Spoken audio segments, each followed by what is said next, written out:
where we have seen this government at its most active visiting globally for the last 2 years. And the first year was of hectic foreign travel.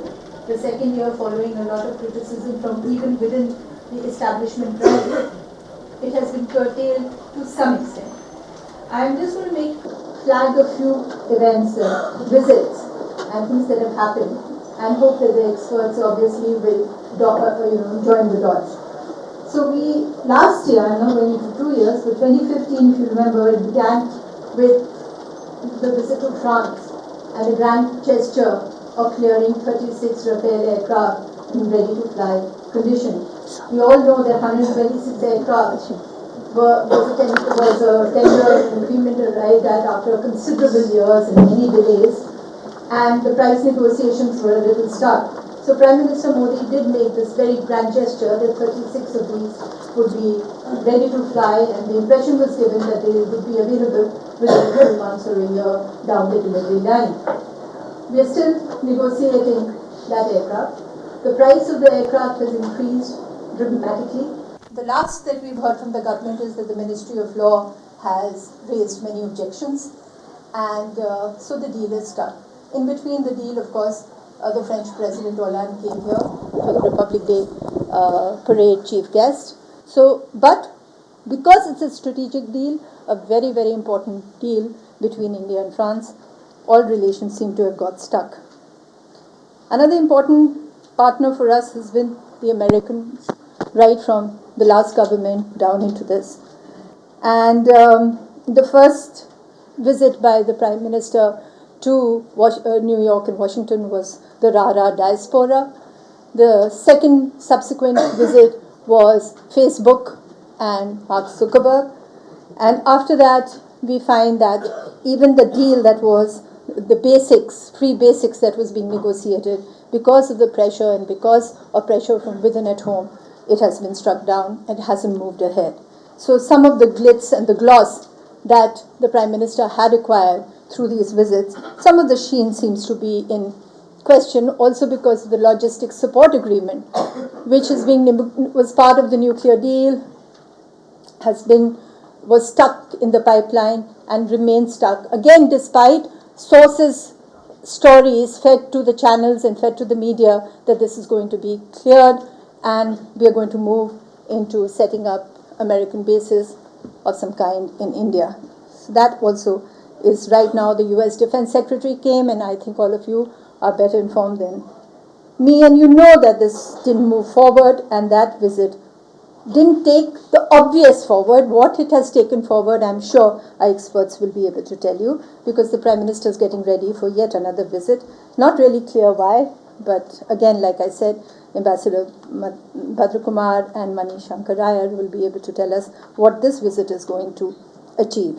The Iran visit has just happened, and it was a very long overdue visit. Chabahar has been thing, but the question that seems to be arising, and little voices are coming out, and more will, I'm sure, that the visit was also prompted by the fact that China has already reached Iran in a big way, not a small way. So I think the real story of this last year and 2 years lies in South Asia and China with our neighbors. The relations that we have spoiled with Nepal is the big story, which you don't see headlines of, but it is like turning somebody who is a close friend out. And the story really began when the Prime Minister was wanting to address public meetings in Nepal as a side show of the SAARC summit. And this was given permission to, it was agreed to. He was going to be distributing bicycles at the border, at the India-Nepal border, at one of the public meetings. This was cancelled because of public pressure from within Nepal. And since then, the relationship has started going sour. The latest, it was over the constitution of Nepal. And the fact that after that very, very traumatic blockade for the Nepalese, which was extremely traumatic for them, because it robbed them of essential supplies during the winter months. And it was something that even the Nepalese government was of the view, because a lot of people close to the current government said that they felt that this would shake them and they might not even be able to survive the switchover, which they took a firm decision to switch over to China. And here again, China has entered as the friend, and there is right now a shift taking place from Nepal and India to Nepal and China as the main relationship. Pakistan I'm not going into, because everybody knows about Pakistan. You're informed every day by the television channels about the exact state of Indian relations with Pakistan. China is the last one that I'm going to, which at the moment, again, whatever had been achieved, and a lot had been achieved by the last government actually on the India-China front, right from Brijesh Mishra downwards, a certain dialogue had been established, certain, whatever. Now that relationship seems to have been injured, and you feel,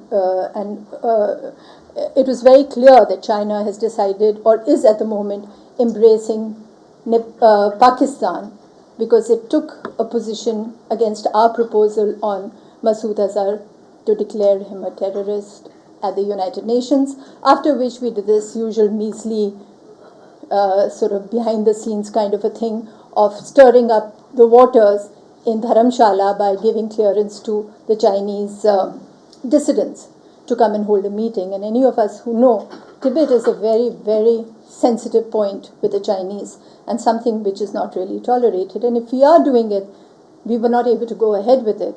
And the pressure was so much that we have backed off on that. So at the moment, you're getting flack. I spoke to the Chinese dissidents, and they were cursing actually the government. So on both sides, India and New Delhi seem to be squeezed on this issue.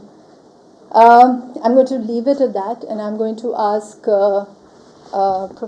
Ambassador Bhadra Kumar maybe to set the ball rolling. And we've got about 15-20 minutes each, 20 minutes each.